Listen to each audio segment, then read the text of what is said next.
Hey everyone. Hey, we wanted to come on here and just say thank you for all your support. You saw the podcast. Red Hot Marriage has been something that we've been dreaming of for so many years. Heart project. Yes, absolutely. And now we get an opportunity to do it. So Enjoy thank you this so episode. much. Welcome back. In today's episode, we're going to cover the time of discovery. What's discovery? And discovery is one of the very hardest things that a couple can experience when it comes to the affair men have with the screen, with the things that they see in the screen. And that is the moment that he's discovered that he has a problem. And many times this is part of an ongoing lie for many years, especially for Christian men. I'm a Christian. I've been a Christian for so many years. I've been a pastor for many years. And even through times in ministry, being a youth pastor over, 30 years ago, when all this became part of my life, this was an ongoing lie in my life that I could handle it, that I could be able to break free, to heal from it, to break free from it, that I didn't need no one's help, that I didn't want to tell my wife. I didn't want no one to know because of the shame that it happens. So we're sharing today part of our story that we've shared only in very private settings. And I know you've shared it openly with the men a lot, publicly. But this is part of the journey of what happened in our marriage that almost made it come to an end. So like we mentioned, in the first episode, that we have been married for 30 years, almost 30 years in December, but this happened at around year 20, the 20-year mark. So this is 20 years of not knowing a secret in our marriage that I would have never in a million years, thought that was even happening. So we will go back in time and kind of share a little bit of what our journey has been. So you talked about discovery and how discovery, is the very moment that it comes to light, right? And the way that it happened with us, because I remember that vividly, was normally we didn't have any kind of filters on our phones. I've always trusted you, just always. That's just, there's no reason why I wouldn't trust you. I've always just, you tell me that you're doing well, I believe you. That was the kind of marriage that I thought that we had up to that point. So I just felt that I needed to check your phone one evening. It was just like a real weird feeling of just like, check his phone. I don't even remember if it was disconnection or what it was that was going on, but now I know that it was definitely the Lord trying and stirring that in me. So ladies, whenever you have that inkling and all of that, there's something that it's telling you, it's a deep knowing that something is off. I think part of the makeup of women and our wives, for men that are married, the Lord has put something in our wives' heart and mind, in their makeup, the makeup, that whenever we're pulling away and are disconnected, our wives' internal flags are going crazy inside. And they might not have the language to say, they might not recognize it, but this is part of it right here. Yeah, so I started feeling that, and I was like, oh, okay, fine, I'll check it. I mean, I know the password and everything, nothing, right? No biggie. So I go and I check your phone, and I remember opening it up and seeing a picture of a scantily dressed woman. There had been awards or something, music awards. And I was like, okay, interesting. All right. And put it away, didn't tell you anything. And then the next day, I was like, okay, it has to be a one-off because obviously, he's telling Derek me he's is perfect, great. of He's course. practically perfect in every way, right? So then I go the next day and I check your phone again, and then I find another picture. And it's not porn. It's not, it's just another scantily dressed woman. And I thought, okay, well, this is 2 for 2. I need to say something because now I am just thinking, all right, why is this here? Yeah.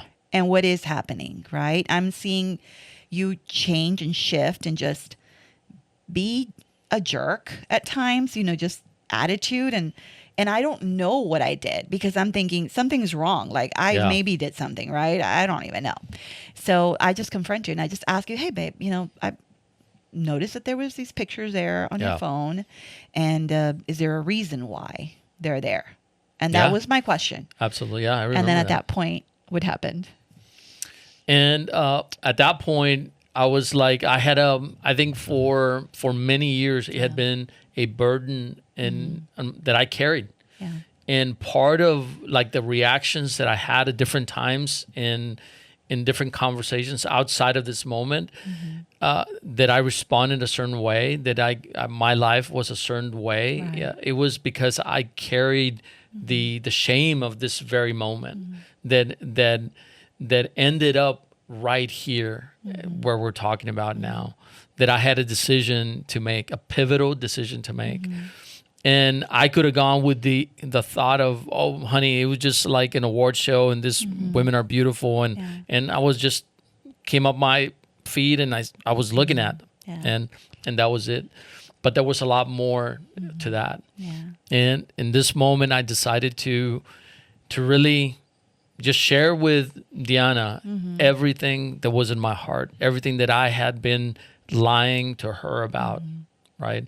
All those questions that she would ask me, and because we come since we were kids, we're in ministry, and we've gone to so many like classes, marriage events, we taught marriage classes, marriage groups, all those different things that we do. And some of the teachers out there in the Christian environments, Christian world, that teach about, bouncing your eyes and don't look at this and say a little prayer here whenever you look at a, woman that pulls on your heart, pulls on your eyes or whatever. And in this moment, I had to share with Diana exactly what was happening. And I decided to tell her. To be honest. For the first time. To be honest for the first time. Yeah. In other words, if you think about this moment, it's crazy to me. Sorry, I bounced this microphone. But it's crazy to me because at this moment, I decided to be honest, yes, but to show a piece of me that I never showed you before. True. A piece of someone that you were married at this point for 20 years. They have known for maybe 24 years at this moment. Right. A piece of me that you did not know. All right. And that is crazy to me. And for me, it was that moment of all the times that I have asked you in those 20 years, I'm like, hey, babe, how are you doing? And what did I do? Because I would always check in on you. Always. I would always, because hello, we live in the same world where people are walking around practically naked, right? And I would always check in and say like, hey, how are you doing? How do you do it? How do you do it whenever, you see a hot woman coming around? Well, let me give you the answer. Okay, please give me the answer. Let me give you the answer. I bounced my eyes. So much BS. I get angry just thinking about that.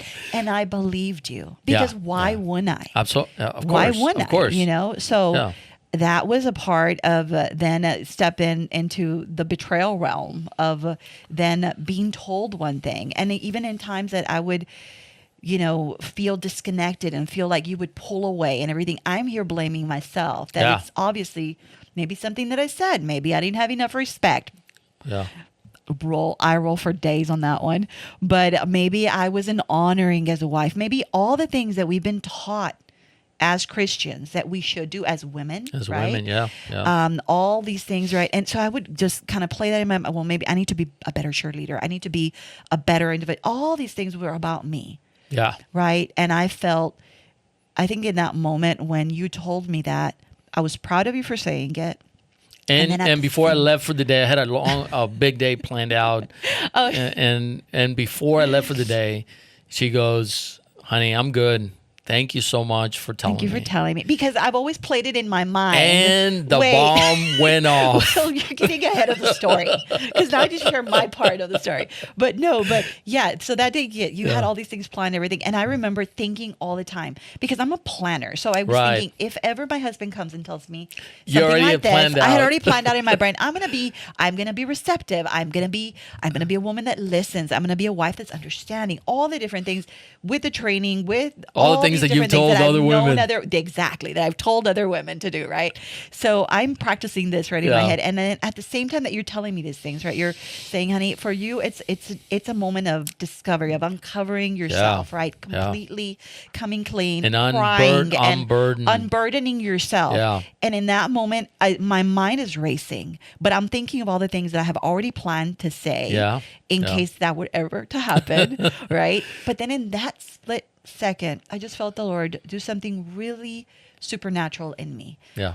I just felt him say, Deanna, he reminded me of a picture of you when you were 5. And maybe we can put that, in here so you can see how cute Derek, the little blonde. Get that picture of Derek on there. It's going to be fun. Blonde Eric was. Yeah. So he reminded me of that picture. And I just felt him ask me the question, can you be angry at that little boy? Mm-hmm. And in my mind, as you're crying and I'm holding you and all of this is playing, I'm hearing the Lord's voice saying this to me.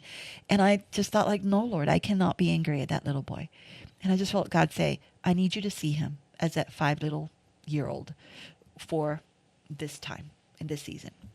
So, okay. So that's why I said what I said. I'm like, okay, honey, well, when you come back, we'll talk about it, all of that. The woman was ready. I was just, ready with my answer. Wow. So you left, I stayed, and then it hit me. Yeah. Yeah. Because it was the impact of your words. And I'm alone in our bedroom trying to process what you just told me. Yeah. So in other words, for 20 years of our lives, you have been lying to me. Exactly. In other words, when I would ask you, I was lying. Point blank, if you were looking at porn, how you resisted temptation, you had lied time and time and time again. Yeah. And I had no idea what you had done, because at that point we had just talked about porn. I had no idea if I had to go get tested. I had no idea what it was that we were dealing with at that those moment. are the consequences of that conversation, right? Like where your mind goes, right? And it's because legit. You have no answers. You have to go there. Your mind has to go there. Yeah, and that is crazy that after knowing each other for 24 years and 20 years of marriage, like that your mind had to go there. Yeah. Oh, and just thinking like, okay, well, if he kept it secret for this long, what other secrets do I have? Does he have a child out there? I mean, I had no idea because that was the end of the conversation until you got home that day. So I remember immediately, like the only thing you can think of was going to the phone and calling, a friend, calling my best friend and just telling her, hey, this is what just happened, and I'm like coming undone. And before I even called my best friend, I think I even called prayer lines. I started just one by one, called 3 different prayer lines, and I was like, I have no idea what to do, and thank the Lord that they got me off the ledge and kind of helped me get grounded. Prayed for you and prayed for me. Prayed for me, then and there. So I reached out to people that I knew were safe people, and got some help for me right away. Yeah. But when you got home, that was a different person that you had left. So you want to talk a little bit about that? The bomb went off. It hit the fan. All of it hit the fan. Now we can look back and see it from a distance now in time, and kind of make light about it, but also be able to talk about how serious that moment was. It was hard. Yeah. It was hard. It was hard for a long time to navigate those conversations and the details of like my life, the doubts, the moments tracing back to when you and I got married, and even like before, and the different chapters of our life, and having to respond to some of those. It was shameful. It was hard to navigate that. For me, it was walking through the dishonesty, and like going from having someone that I fully trusted to someone that I did not want to be around at all.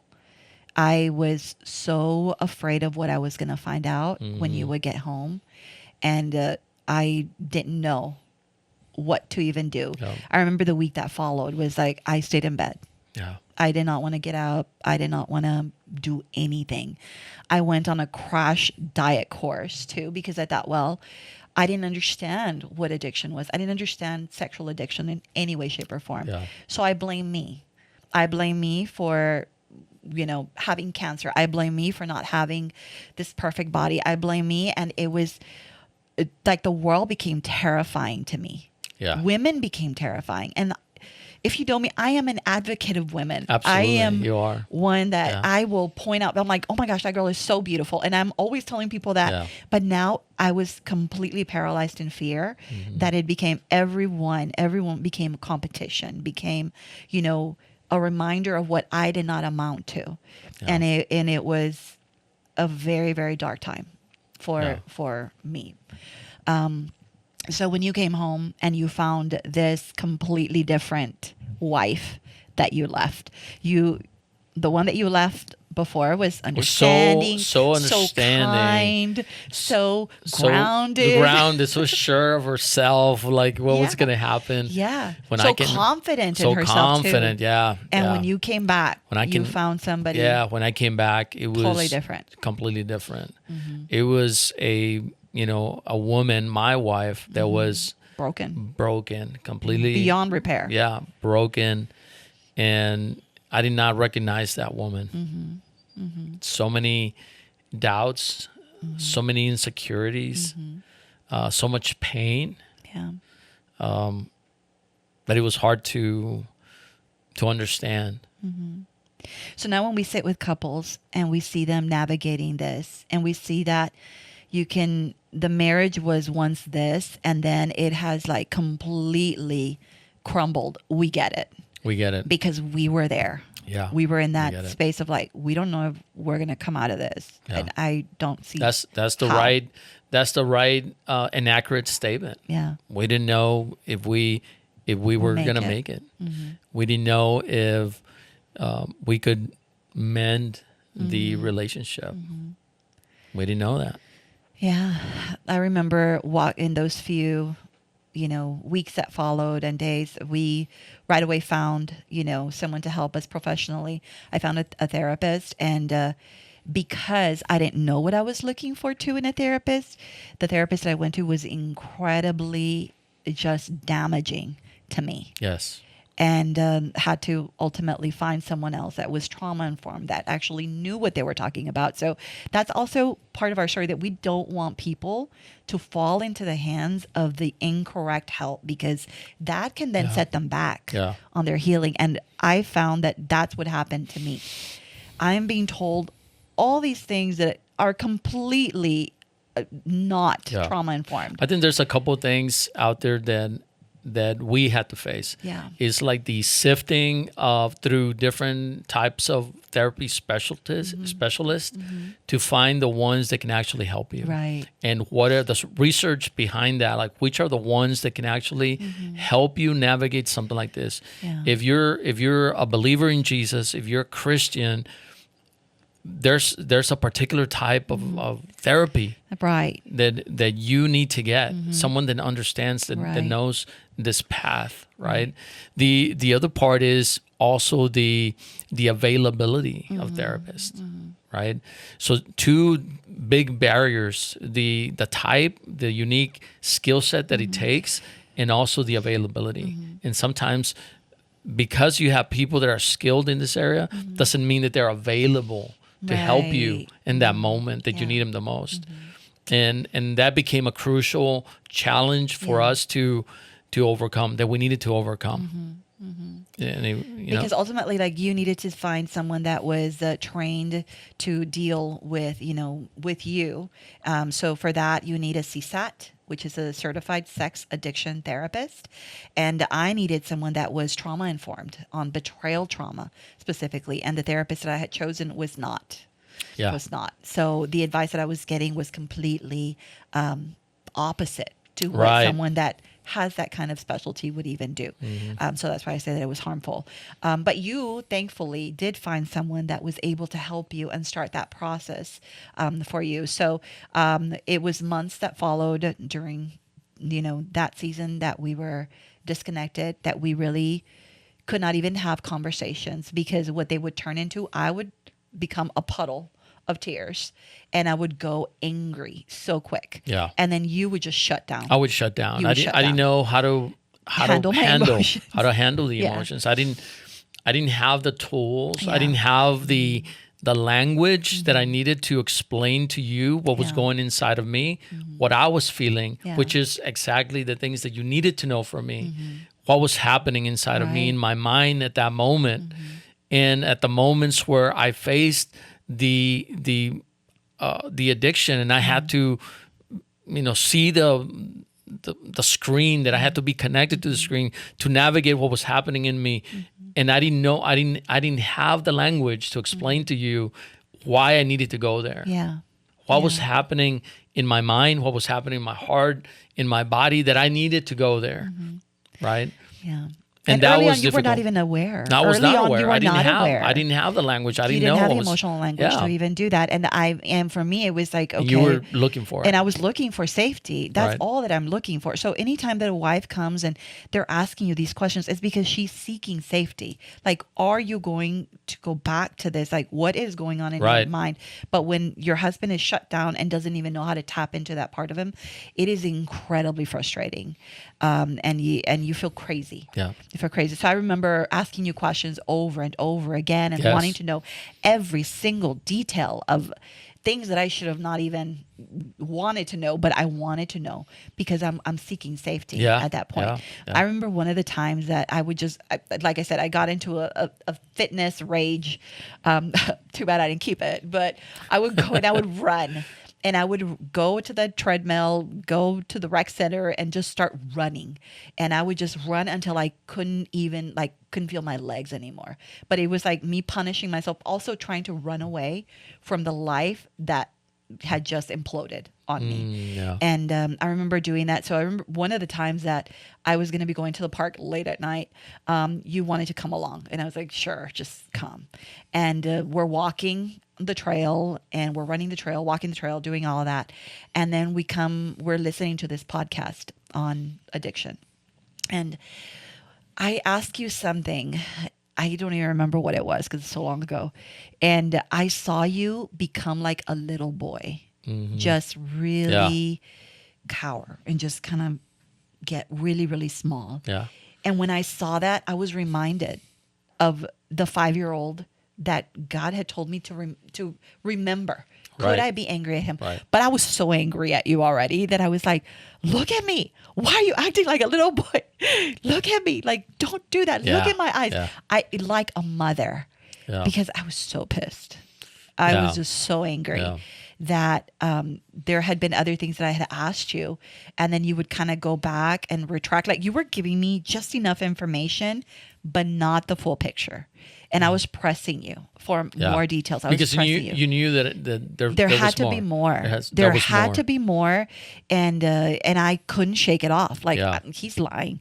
How he's not telling me everything here. And at this point, like when discovery happens, and this is like month 3. And what you become very skeptical, right? You become like you're waiting for the next thing. The next shoe to drop. The next thing that I'm not saying. Right. The next thing that I'm hiding from you. And understandable, right? I mean, because all trust had been broken. The trust has been broken. 20 years of marriage. And here we are, right? In this moment in time. And I remember that part of that was like me. And it's hard to explain because you saw me as a child, but I didn't have the ability to process like your emotions, like what you were sending my way. I could not handle it. So what I would do, I would just shut down. I would collapse within myself. Yeah, that's good. And that's I had that's no words to share, but just to experience that shame. That's exactly what I saw. It was a collapse of self. Yeah. That it was, and that's all that I could see you, just full of shame.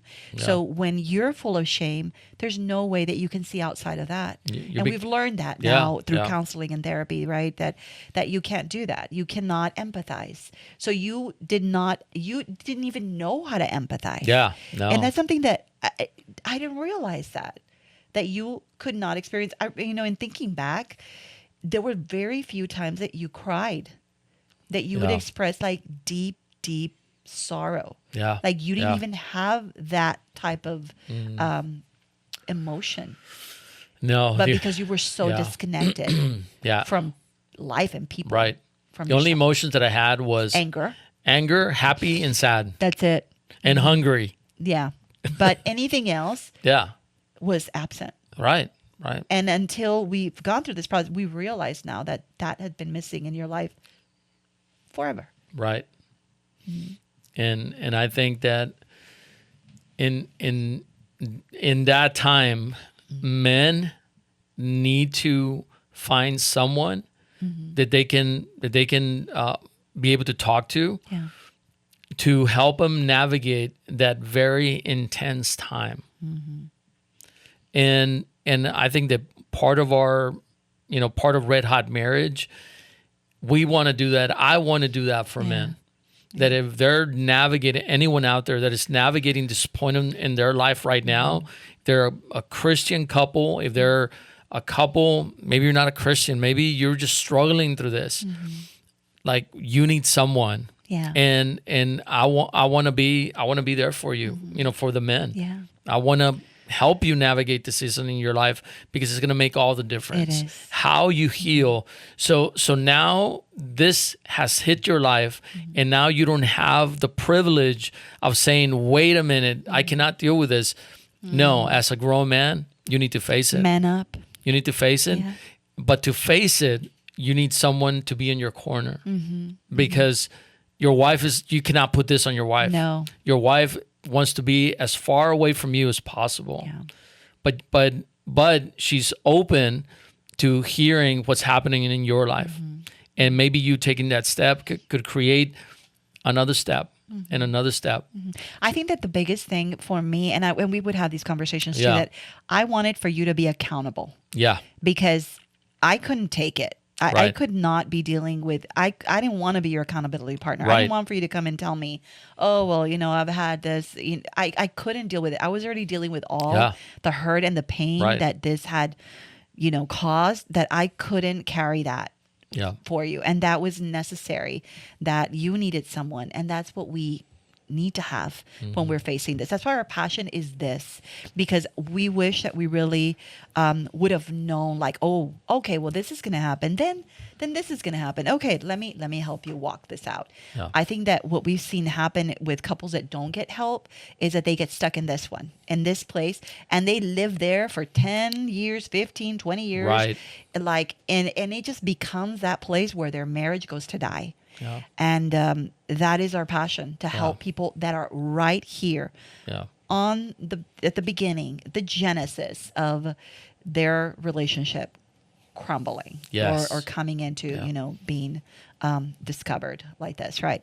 So the other part to this too, I remember not knowing where we were as a couple, that there was days I became a totally different person, just like you said, very angry, very just started cussing, which was something that I have never in my life done.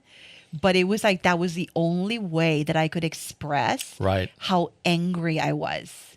So now in looking back and like understanding the trauma, understanding what your brain goes through and everything, we see now that is part of what actually happens. Right. Because your brain goes like offline. Like the injury in your brain. And the injury, it is so much hurt that is there, that there is no other way to express it but to actually do this, right? And I'm not saying that that's good or that's healthy, but I'm just saying that it's something that is part of our story that happened. So I became this different woman. There was moments that I wanted to be close to you, and I wanted to be intimate with you, and I thought, well, maybe he started doing this because I'm boring in bed. Maybe, and again, it was all about me. You were blaming yourself. I was blaming myself of all these different things. So I became into a different person too, that was not that at all. Yeah. Right. Yeah. And then there was times that I would just retreat into me and say, like, do not touch me. Do not breathe next to me. Like, I don't want to have anything to do with it. Go to sleep downstairs. Go downstairs. Like, I cannot be next to you right now. That was part of it too. Yeah. Yeah. But that one, the one of downstairs, I remember what happened with that one, where you were kicked out of the bedroom was because we had gone out. We were trying really hard to just kind of push through, right? And so we went out on a date. Yeah. I remember. And we're sitting outside of the movie theater. And we're out there talking. And then we went to go and sit outside of some restaurant somewhere. It was, I think, Starbucks, but it was closed already, to talk. And we're sitting out there, and I asked you a question, and you lied to me. And I knew that you were lying to me. And I was livid because we had talked about complete honesty. And when we got home, I was like, I don't want you anywhere near me. I remember that. Yeah, I remember Get that. out of my room. Yeah. Like, do not come near me. You need to be honest. You need to be honest with me. And you had lied. So this is a pattern too for men that is very hard to break because it's self-protection. That's what it is. It's self-protection. So, that was the reason why you were kicked out. It wasn't just because I was in a bad mood. It was because you did that time. Yeah. And that's what, happened. But it's getting to a place of honesty. That's why we call it hot marriage. It has to be honest, open, and transparent kind of conversations. And we couldn't have those because we didn't know how to have those conversations. And now we've grown and learned into how to do that. Yeah. But it was hell. Yeah, that part of our marriage was hell. I remember talking season. to then my good therapist now. Thank you, Michelle. And talking about these things and how I didn't want to forgive. I didn't want to do that. I didn't want to be open again to getting hurt. Right. And I think so many wives are in that place too. That if I forgive, then that gives him the okay. Right. Does this make it okay, what he's done? Like you're putting your heart at risk again. Exactly. That's so well said. Yeah. Yeah. That's hard. Yeah. Yeah. And okay, if I do it again and he does this again. And I think I think for men, I think a lot of men, the way they see it, if it's, and the addiction that you have by seeing the screen, by watching and being there. Whenever we think about that, I think and another men would think about this, would say, well, it's just that. It's what it is. Yeah. I'm not sleeping with these women. I'm not. It's what it is. But they don't. So they defer to that. I didn't have an affair, and they don't acknowledge the devastation that has happened, right? That has caused in their wives. And I think that whenever my heart started to turn, my heart started to get healthy again, like your pain was a key to my healing. Because I was able to say, like, man, this caused that. Yeah. What I'm doing is like, I don't want to do this anymore. Like, this is horrible if it causes that in my wife, right? And that was a step for me into in the right direction to have more clarity to where I needed to be, where I needed to go in my healing process. And when I understood that, then I could start getting empathy for the pain that had cost you.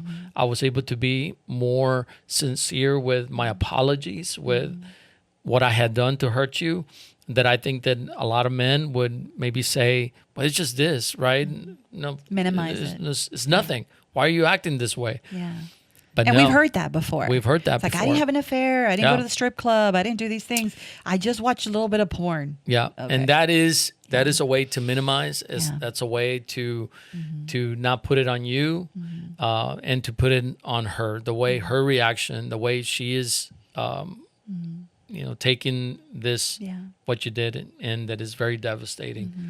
And no, it needs to shift towards like the pain that you caused, and you owning that I caused that pain, that I did this, right?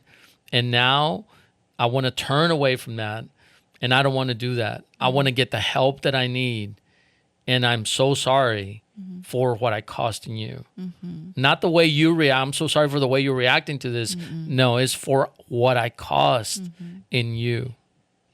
what my actions costing you, for breaking my vows costing you, for betraying your trust, cost. This is the cost of it. What that costing you, and that is the true words and language that women that are navigating now this because of something that you did. That's what their heart is yearning to hear from you. Yeah. That you're willing to 100%. take ownership and the steps to get and responsible. Yeah, for that. I'm thinking as you're talking about how when you told me you finally became free of a 20-year secret, right? And and God's word says that the truth will set you free. Yeah. And it did set you free. But then there's another scripture that says the wages of sin is death. And that's a scripture that then I took on. That the wages of your sin, of your secrets, then became my death. And it became the death of our relationship. It almost became the death of our marriage. Yeah. It became the death of dreams together. I remember when we were navigating this, I couldn't see any pictures of us, period, for a long time, because I would see them like, it's a lie. That's a lie. He was lying there. He was watching porn. And everything became tainted with a nasty porn world. That everything was about that, and I couldn't tap into happiness anymore. Right. So in that time, I became a shell of myself. I was a woman that could walk into rooms and feel confident and beautiful and just like full of just being present. And I became a ghost that I wanted to hide. I wanted to be like I didn't want to be seen. Yeah. I wanted to be invisible in rooms.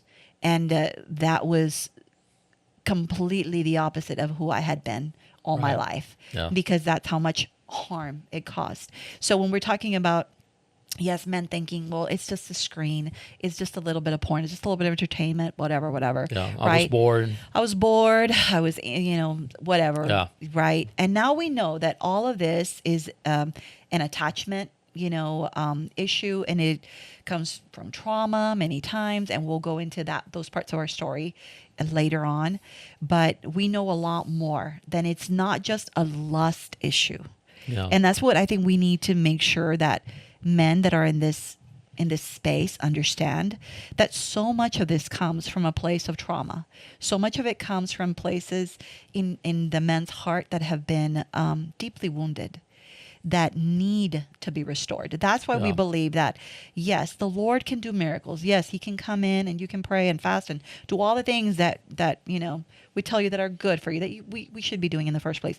But there is a deeper level of help that you need when you find yourself with a porn addiction, with a sexual addiction. There needs to be more to that. And that's what we're here to help couples hopefully navigate in the future. What we can tell you though is that this is part of our story, and we have seen God come in, redeem, restore, do those things. Still a work in progress. I think one of the things that somebody asked me one time, like, will you ever trust Eric again? Have you ever? One thing that we would do is in our group sessions that we've had, we would always do an open questions, right? The women can ask questions, the men can ask questions, and I would go speak to the men, and then you would go and speak to the women, and they could ask any question that they wanted to, anything. But one of the questions that the lady said, will you ever trust Eric again, fully and completely? And I had heard a therapist say this, that himself had been through recovery.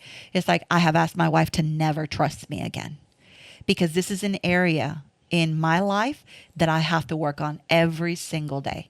So she has to have access to all of my everything, all the passwords, all of my life. And I have to be saying like, honey, don't trust me with this. Ask me about it all the time. Ask me about it. That's honesty. Oof, it is honest. And it is brutal. Brutal honesty. Yeah. And after you go through something like this, you learn then that this is something that it's okay for you to I think the next level that sets men free, and the other level that has set me free is the ability to own my story. Yeah. Like, this is my story, no one else's story. So I had made horrible decisions in the past that caused great devastation in you. But because I own my story, I was also able to make great decisions that led to health, that led to me continuing to build and be a man of integrity, have life back in my own life. And that brings me freedom, because now I can tell you, and, I can tell you there's something in TV that we're watching that might be hurtful, or is a beautiful woman. I can tell you, and I don't feel shame because of that. Before you wouldn't even tell me that. Like, you would not even admit it. No, I would and not I'm say the one that. pointing out all the hot girls. I'm like, oh my gosh, she's so hot, she's beautiful.